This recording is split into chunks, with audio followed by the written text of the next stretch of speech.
어제 단행된 검찰 고위 간부 인사가 정치권 공방으로 이어지고 있습니다. 여당은 통상적 인사라면서 큰 의미를 두지 않는 반면에 야당은 김건희 여사 방탄용이라면서 날을 세우고 있습니다. 국회 취재기자 연결합니다. 임성재 기자. 네, 국회입니다. 네, 검찰 인사를 둘러싸고 여야가 충돌하고 있죠. 자세히 전해주시죠. 네, 서울중앙지검장 교체를 중심으로 한 검찰 고위 간부 인사를 두고 여야 신경전이 벌어졌습니다. 민주당은 이번 검찰 인사를 김건희 여사를 방어하기 위한 방탄 인사라고 규정했습니다. 진성준 정책위의장은 아침 회의에서 김 여사 수사를 원천 봉쇄하려는 대통령 의지가 담긴 인사라고 평가했습니다. 특히 이원석 검찰총장이 김 여사에 대한 신속 수사를 지시한 뒤 이뤄진 인사라며 그 시점에 다른 의도가 있는 게 아닌지 의심했습니다. 검찰의 기류가 수사 불가피론으로 급격히 타오르는 것을 봉쇄하기 위한 조치였다고 생각하지 않을 수 없습니다. 박찬대 원내대표 역시 서울중앙지검장으로 임명된 이창수 검사장은 이 성남FC 후원금 사건을 지휘한 친윤 라인이라고 지적했습니다. 그러면서 윤석열 대통령이 총선 민심을 무시한 채 일방통행하고 있다고 비판했습니다. 반면 국민의힘은 이번 인사는 통상적인 정례 인사일 뿐이라고 반박했습니다. 특히 야당을 향해 검찰 악마화를 당장 멈추라고 촉구했는데요. 이 야당이 검찰 인사에 날선 반응을 보이는 건 이재명 대표의 사법 리스크를 방탄하기 위해서라고 맞받아쳤습니다. 성일종 사무총장은 아침 라디오 인터뷰에서 이 지휘부가 몇 명이 바뀐다고 해서 이 김 여사 수사가 무마되겠느냐고 반문했습니다. 실질적인 수사가 이루어지고 하는 거는 검사들과 수사관들이 알아서 이런 부분들이 다 이루어질 텐데 수사가 무마하라고 한다고 해서 무마가 되겠습니까? 친윤 핵심 이철규 의원도 라디오 인터뷰에서 이 검사장이 바뀐다고 수사가 중단되고 왜곡되겠느냐며 이는 불가능한 구조라고 강조했습니다.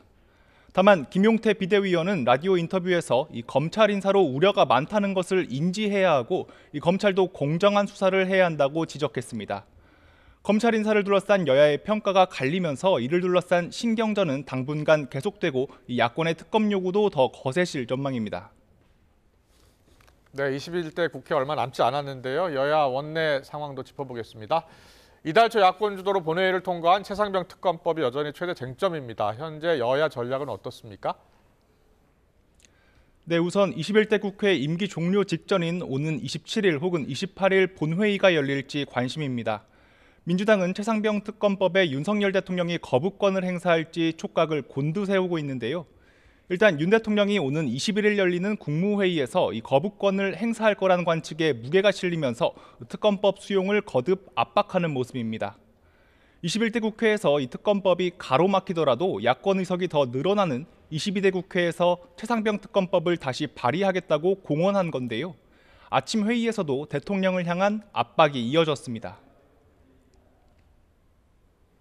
10번째 거부권 행사는 앞으로 이 전국을 최악으로 몰고 갈 핵폭탄입니다. 국민의 인내심에도 한계가 있습니다. 박 원내대표는 또 온 국민을 적으로 돌리는 어리석은 선택은 정권 몰락으로 가는 지름길이라고 주장했습니다. 이에 반해 국민의힘은 이탈표를 방지하는 데 공을 들이는 분위기입니다. 이를 위한 조치로 여당은 각 의원실에 오는 23일부터 28일까지 해외 출장 일정이 있는지 확인해달라고 공지했는데요. 윤 대통령이 거부권 행사 의사를 내비친 상황에서 특검법 재표결을 염두에 둔 행보란 해석이 많습니다. 현재 국민의힘에서 18명 이상 이탈표가 나오면 이 법안이 통과될 가능성이 크다는 관측이 나오는데요. 이탈표로 특검법이 통과되면 22대 국회에서의 주도권 역시 야당에 내줄 수밖에 없는 상황이라서 이 원내 지도부의 고심이 깊어지고 있습니다. 이런 가운데 25만 원 민생회복 지원금도 화두인데요. 진성준 정책위의장은 아침 라디오 인터뷰에서 이를 22대 국회 1호 법안으로 추진하겠다고 공언했습니다. 여권은 일단 야당의 움직임을 살피면서 이 선별 지원은 검토해 볼 수 있다는 데 무게를 두고 있습니다. 여당 비상대책위원회 움직임도 살펴볼까요? 어제 윤석열 대통령과 만찬 회동을 가졌잖아요. 참석자들이 전한 이야기는 어떻게 나오고 있습니까?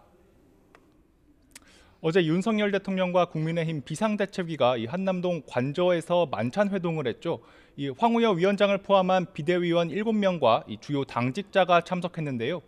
이 자리에서 윤 대통령은 최근 쟁점 현안에 당의 적극적 의견 개진을 요청한 것으로 확인됐습니다. 한 참석자는 YTN과의 통화에서 이 윤 대통령이 전반적인 정치 현안에 의견을 달라고 말했다고 전했습니다. 특히 여기엔 특검과 거부권 행사 등이 포함됐다고 밝혔는데요. 이 특정한 주제의 특검을 거론하진 않았지만 이 최상병 특검에 대한 제의 요구권, 즉 거부권을 행사할지를 두고 당의 의견을 경청하겠다는 취지로 읽힙니다. 이 총선 패배와 관련해선 민의를 잘 받들고 더 많이 수용해야 한다고 말한 것으로 파악됐습니다. 이 밖에 윤 대통령은 라인 야후 사태와 관련해서도 언급한 것으로 전해졌는데요. 이 우리 기업의 불이익이 없는 것이 중요하고 감정적 대응은 도움이 되지 않는다는 취지로 발언한 것으로 알려졌습니다. 국민의힘 비대위는 오늘은 국립현충원을 참배했습니다. 이 황우여 위원장은 방명록에 선열의 숭고한 건국 정신을 이어받겠다고 적었습니다. 이어 총선 참패 원인을 분석하기 위한 총선백서 특별위원회 회의에 참석해 이 독립적으로 백서를 작성하되 이 개인의 책임을 추궁해서는 안 된다고 밝혔습니다. 당대표가 사퇴한 것으로 정치적 책임은 봉합하자. 주어를 당으로 해서 당이 이렇게 했는데 이런 문제가 있고 이런 결과가 나왔다. 특위는 서울 지역 출마자를 만나 이 총선 패인에 대한 의견을 들었는데 이 낙선자를 중심으로 이대로 가다간 보수 정당이 서울에서 소멸할 수 있다는 쓴소리가 이어진 것으로 파악됐습니다. 특위는 앞으로 경기, 충청, 호남 지역을 돌며 지역 간담회를 열 예정입니다. 계속해서 민주당 소식 알아보겠습니다. 이재명 대표는 아직 휴가 복귀 전입니다. 곧 복귀하죠. 당 안팎에서 대표 연임론이 계속 확산하고 있다고요? 네, 민주당 이재명 대표는 내일까지 휴가 기간을 갖습니다. 이 당 대표로서 당무 복귀는 모레로 전망되는데요. 이 기간 향후 전국에 대한 전반적인 구상을 했을 것으로 예상됩니다. 가장 관심을 끄는 건 이 당내에서 힘을 받고 있는 이 대표의 연임론에 대한 생각입니다. 이 대표는 아직 자신의 연임론에 대해 구체적인 의견을 밝힌 적은 없는데요. 그런데도 당 최고위를 중심으로 이 대표 연임을 요구하는 목소리가 계속되고 있습니다. 앞서 정청래 최고위원은 SNS에 윤석열 정권에 반대하는 모든 국민을 하나로 엮어내는 역할을 할 지도자는 이 대표밖에 없다며 연임에 찬성했고, 장경태 최고위원 역시 이 대표가 선당 후사의 정신으로 민주당이 가질 수 있는 최고의 선택인 당대표 연임을 결단해달라고 촉구했습니다. 이에 대해 당대표실 관계자는 YTN과의 통화에서 연임 문제에 대해 이 대표가 아직 결정하진 않은 것 같다고 말했습니다.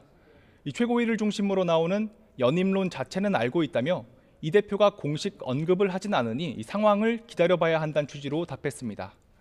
때문에 장고에 들어간 이 대표가 어떤 의견을 낼지 그 내용과 시점에 당 안팎에 관심이 쏠리고 있습니다. 지금까지 국회에서 전해드렸습니다.